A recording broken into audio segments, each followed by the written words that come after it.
right now nakwambia kwani Kenya Power wana heshima ama sio hao? I don't know. Tuliongea Kenya Power juzi, the inflated power bills that we've been experiencing. Hiyo ni shida Kenya Power and EPRA, of course, up to in the billions. I think it was up to 42 or 44 billion in inflated power bills. Of course, the frequent power interruptions and how they affect business, our lives, just normal life.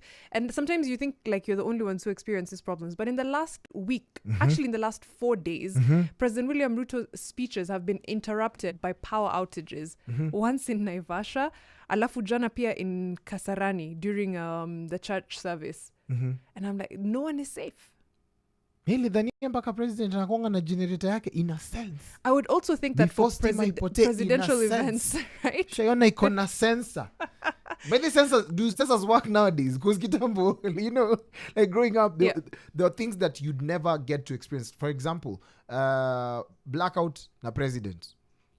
Something that would never happen. I would also think for a presidential event, you're not even operating on power, you're operating on a generator. Like there's events that are so important usually that they don't even risk going onto the Kenya Power grid. You just have to have a generator. Sasa hiyo video ndio sasa ili capture my attention. Shaona awkward moments. So serikali imeweza kutenga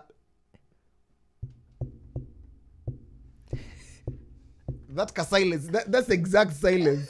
Unajua ile anataka kutenga lakini stima imemtenga na kile alikuwa anasema. It was so funny. It really was. Yeah, so it came back and then it now goes like, and then he now has to collect his thoughts again. I feel like that's really embarrassing. And Tanzanians usually have a field day. Uliona vile walichongoa the other time hapo hivyo Kenyans versus Tanzania. Neighbors hawana umeme, hawana chakula. Nakwambia wana kizungu tu. Yaani mna Kiingereza yani. Lakini kidogo pale stima yani ni kama umeme ni kama mnasikia tu kutoka kwetu yani. Shanielewa? Let me tell you. Ati mna import nini? Wali mchele. Let me tell you, the fact that we have no standing to even win these small online wars tells you how thick things are. But we're still undisputed. We're the only people that actually argue with facts, data, evidence, photos from the past. We have to humble ourselves, Brian. I'm telling you, the way we are headed, humility is being served. Humble pie. A thick slice of humble pie. For all the times you were, it's giving Zimbabwe. It's giving... No. It's almost giving Kenya. It's giving Kenya. No. It's giving Kenya. It can never be us, Mariam. we still stand with a lot of pride. That's the first thing that people say before it is them. It can never be me. It can never be me, Mariam. It can never be Kenyans.